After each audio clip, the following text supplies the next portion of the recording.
என் நாவினால் பாவஞ்செய்யாதபடிக்கு நான் என் வழிகளை காத்து, துன்மார்க்கன் எனக்கு முன்பாக இருக்குமட்டும் என் வாயைக் கடிவாளத்தால் அடக்கி வைப்பேன் என்றேன்.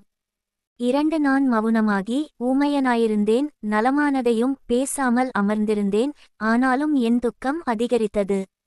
3 என் இருதயம் எனக்குள்ளே அனல் கொண்டது, நான் தியானிக்கையில் அக்கினி மூண்டது, அப்பொழுது என் நாவினால் விண்ணப்பம் செய்தேன்.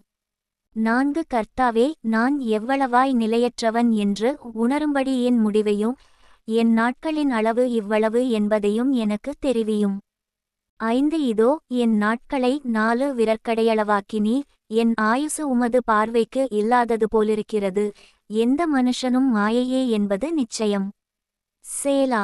6 வேஷமாகவே மனுஷன் திரிகிறான், விருதாவாகவே சஞ்சலப்படுகிறான், ஆஸ்தியைச் சேர்க்கிறான், யார் அதை வாரிக்கொள்ளுவான் என்று அறியான். 7 இப்போதும் ஆண்டவரே, நான் எதற்கு எதிர்பார்த்திருக்கிறேன்? நீரே என் நம்பிக்கை. 8 என் மீறுதல்கள் எல்லாவற்றிலுமிருந்து என்னை விடுதலையாக்கும், மூடனுடைய நிந்தனைக்கு என்னை ஒப்புக்கொடாதேயும். 9 நீரே இதைச் செய்தீர் என்று நான் என் வாயைத் திறவாமல் மவுனமாயிருந்தேன்.